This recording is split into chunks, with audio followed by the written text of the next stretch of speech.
In a bid to safeguard Goan agricultural land, the Law Commission has proposed an amendment to existing rules that no agricultural land can be sold to a non-agriculturist.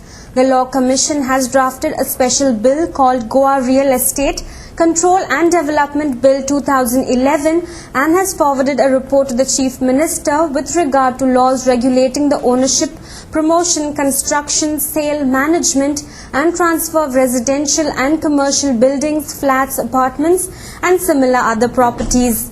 We are trying to propose a small amendment to the existing laws where no agricultural land can be sold to a non-agriculturist. At least to that extent we may be able to save Goan land to Goans. That is there in Maharashtra. It is there in Maharashtra, in Karnataka. Now, this law will create two situations. One is if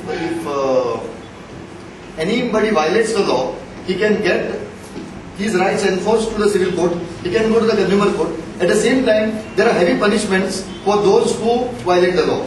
Like we say that there will have to be compulsory registration of the agreement. And what the agreement should contain and what should not contain. I mean, what should contain actually is given out in the schedule.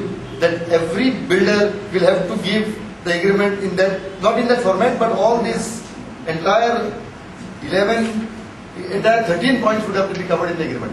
Then there is compulsory transfer to the person who buys or to the cooperative society.